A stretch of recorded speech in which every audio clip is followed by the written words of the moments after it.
This is the Citizen Tsukiyumi, and it is the world's best analog radio-controlled moonphase timepiece. A statement I make with absolute conviction, as it is the only radio-controlled moonphase timepiece. And while that is one hell of a headline, this Japanese watch is analogous to an American performance car, one that offers the enthusiast everything they could ask for on paper, and yet, when compared to European rivals, leaves much to be desired. Join me as we examine the perfectly pragmatic, yet tangibly tacky, Citizen Tsukiyumi. The moonphase complication has been a part of watchmaking for, and this is not hyperbole, centuries. And while in the 1700s it was a practical and useful feature for astronomers and moon lovers, today it serves an aesthetic purpose far more than a functional one. Oh, I wonder what the moon looks like right now. Meanwhile, the history of the radio-controlled wristwatch is much shorter. The inaugural radio-controlled watch came in the form of the Longines Mega 1, which, and feel free to leave a comment if you disagree, being first and foremost an instrument to communicate the exact time, was very much aesthetically lacking. However, despite looking like a trinket given away for free at a trade event, the Mega 1 represented an alternative and exhaustive solution to watchmaking's biggest challenge: accuracy. You see, keeping accurate time is quite difficult, and for the legends of watchmaking, the names that have remained present on the tongues of enthusiasts for decades, an accuracy of less than 10 seconds a day is worth celebrating with a certificate and a nice glass of wine. Even when embracing the dark arts of digital computing and electronics, only losing a second a month to accuracy is also worth commendation. However, for institutions the likes of nations, losing a second to accuracy is only acceptable if it occurs over the course of millions of years. And that's why aircraft, banking computers, and now refrigerators rely on atomic clocks, devices which keep time with such accuracy that they make traditional wristwatches look a bit pointless. And radio-controlled watches are an admission of this fact. Instead of trying to keep the time on their own, these horological outsourcers receive radio signals from the atomic clock, kind of like how I always know the time whenever my girlfriend asks. Hey, what time is it? Siri, what time is it? It's 10:29 p.m. It's 10:29. Thanks, hon. But what about those who demand unwavering accuracy, not only for the time, but also for the appearance of the moon? Well, for these fanatics of lunar exhibition, Citizen developed the H874 movement, with the ability to receive date and time information from the atomic clock and interpret the exact phase of the moon, in the hopes that somewhere out there would be somebody stupid or geeky enough to spend hundreds of dollars on the most accurate version of horology's most useless complication.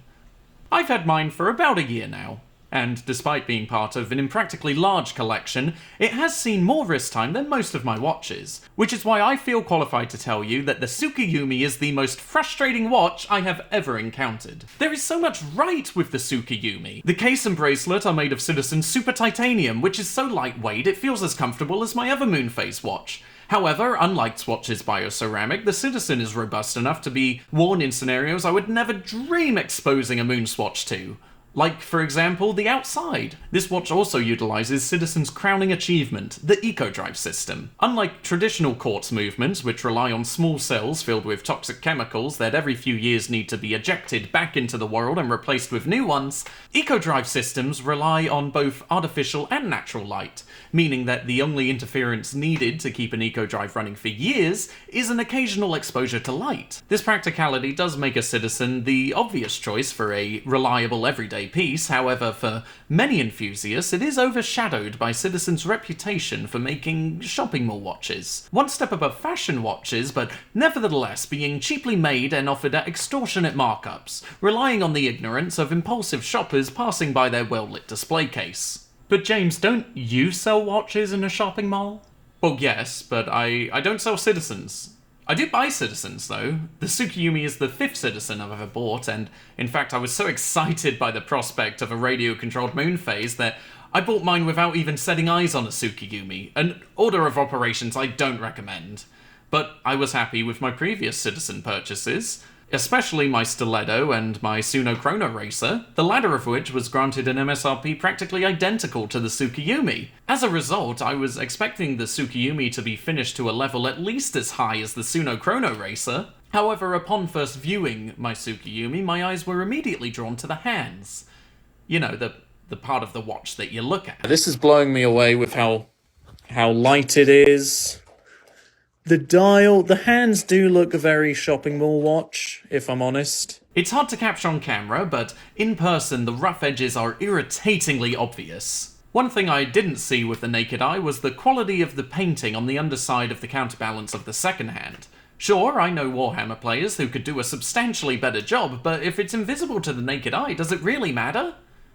Yes. People ask me all the time, what's the difference between an affordable watch and a luxury timepiece? And, well, the short answer is everything. A luxury watch may not obviously be 4 times better than a watch that costs 4 times less, but every single part is going to be that little bit more refined, a little bit more time and a little bit more money spent on each and every single piece. And with hundreds of parts on a watch, that effort contributes to a sensation that's greater than the sum of a watch's parts. This Citizen is not a luxury timepiece, and while the quality of the painting of the underside of the counterbalance of the second hand may not seem a significant blight, it's indicative of an attitude not at all adverse to sparing expense. And even to the naked eye, the rough edges on the Tsukiyumi's hands are hard to ignore. This is my Seiko Presage Sharp Edges GMT, and while its MSRP is significantly higher than the Citizen's, it is, at least in my opinion, finished to a luxury standard. It also happens to have hands in a very similar style to the Citizen's. This is what dolphin hands are supposed to look like. Light glimmers in a flower, like jewels in a dream. The sky breathes life, love to everything.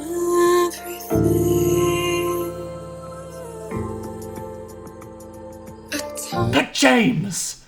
Isn't it unfair to compare an $800 watch to a $1,400 watch? It absolutely is. Here's my Seiko Presage SSA 393, which can be had for hundreds of dollars less than the Tsukiyumi's MSRP.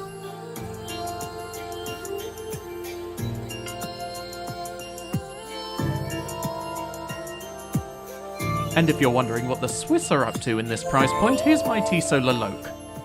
Memories fade away, clouds of yesterday. Now admittedly, both of these watches have cases made of stainless steel rather than titanium, but they also have automatic movements, which admittedly are less practical than Citizen's radio-controlled movement. But if you tell me that the H.874 costs more to produce than an automatic movement, I will be flabbergasted. And you can quote me on that. Honestly, to find a watch in my collection with similarly coarse hands, I once again have to compare the Tsukiyumi to the Moon Swatch. And you can get 3 Moon Swatches for the price Citizen assigned the Tsukiyumi. But James, that's just silly. What kind of idiot would buy 3 Moon Swatches? Me. This probably seems like an insignificant detail to get hung up on. Except for the fact that the hands are literally the part of the watch most exposed to our attention. It doesn't matter if the rest of the watch is flawless, if the hands look cheap, the watch feels cheap. And I can't help but to think that a significantly better looking pair of hands wouldn't have affected Citizen's margins at this price point. But at least the hands are the only poorly refined, extremely noticeable feature on the Citizen Tsukiyumi, right? Right? The dial of the Tsukiyumi is a photorealistic image of the moon under a high-gloss finish, and while initially this creates a very pleasing effect, one doesn't need a jeweler's loupe to appreciate that the resolution used on the image is so low that one can pick out the individual dots that make up the digital image. But hey, maybe the Tsukiyumi's designer was a big fan of pointillism.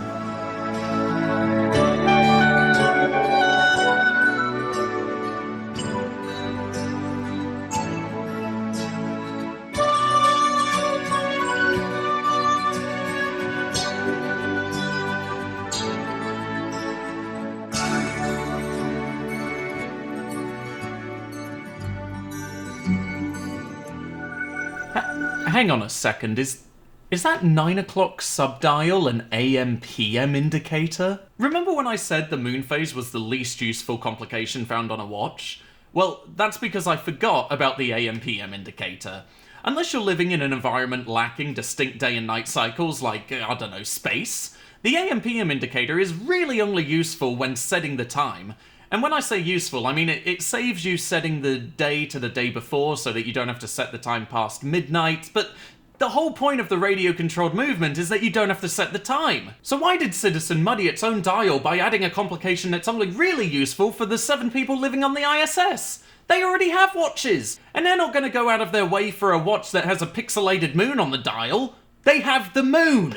At least Citizen accurately depicts this characteristic with the product images on their website. And if one desires this style of watch with a nicer dial, one need only shell out an extra $600 for this more premium model, which appears to utilize the same bargain bin hands. I'm not a fan of bracelets. However, if given the option between buying a watch on a strap or a bracelet, I'll usually opt for the bracelet.